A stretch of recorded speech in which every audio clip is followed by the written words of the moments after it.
is the FTC, or the Federal Trade Commission, suing and investigating Live Nation and Ticketmaster. Now, let me give you some background. Let me break the story down, and then we'll get into the details. Now, the FTC is a federal agency, and their job is to protect consumers like you and I out in the marketplace. They want to make sure that things are fair. So that comes to tickets, ticket pricing, and things of that nature. So they are one entity that we're going to talk about. The other entity that we're going to talk about is Live Nation. Now, Live Nation does a lot of different things and plays a big role in the entertainment space. Live Nation owns Ticketmaster. Live Nation is a big investor in Rock Nation. Live Nation owns all or most of the important live venues where concerts take place across the country. They have the rights to those venues. They also, whenever you're selling something in a stadium, when it comes to parking, food, hot dogs, drinks, all of those things are things that Live Nation has control over.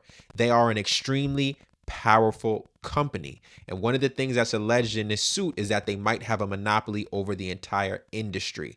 So whenever we use these names, I want you to have the background on them. The FTC, government agency. Live Nation owns Ticketmaster, and they have to do a lot with touring and the venues around the country and even around the world. So as a regular person like me or you, why should this matter to you? If you buy music, if you engage with artists, and if you go to concerts, stadium tours, arenas, smaller venues, this matters to you, right? Because Live Nation controls step A to step Z.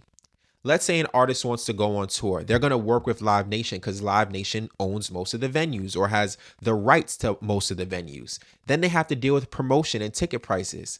That's Live Nation as well. Management and touring. That's Live Nation as well. Then when you go to a concert, you have to pay for parking. That's Live Nation.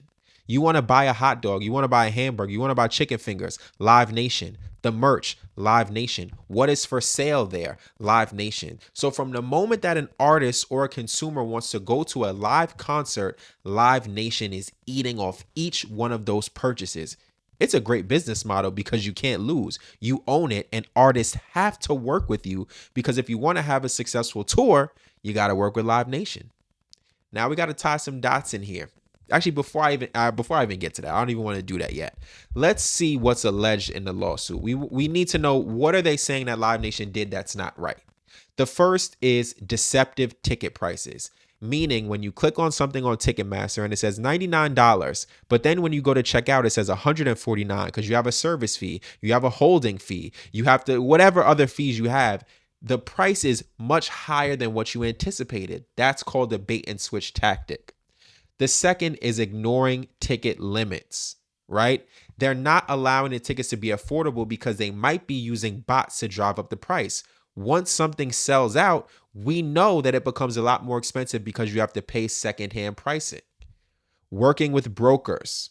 Instead of cracking down, they're saying that Ticketmaster profits from working with brokers because they allow them to grab thousands of tickets and take them off the market before a consumer like you and I can buy them, which again leads to resale prices. And then bots. Come on. This happened in a sneaker game. It's happened in a ticket game.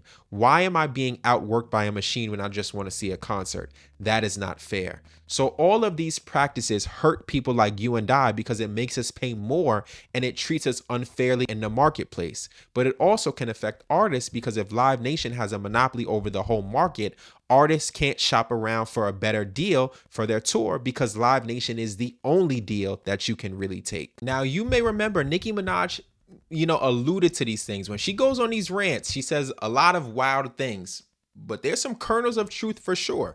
She accused, Live Nation of pocketing money, stealing profits. It might be connected here. Maybe we'll see some stuff about it. But if you've been paying attention to what's going on in the music industry, they've attacked touring. I'm talking about government agencies and lawsuits against touring companies like Live Nation. Then we went into the labels and the streaming companies like UMG, Sony, and Spotify. Things are shaking up right now. This is not going to crumble the industry. It's just going to make the industry adapt and find new ways to do things that they've always done. But we have to pay attention because at the end of the day, this affects all of us. Not only the artists, but the consumers as well. So there's a lot to pay attention to. You got to keep these things on your radar.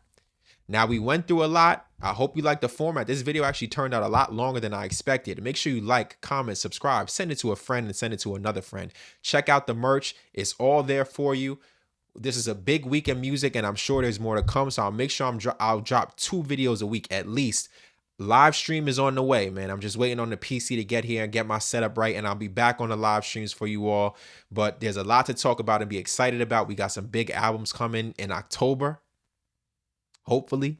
But make sure you show some love to the video. I appreciate you all. Salute.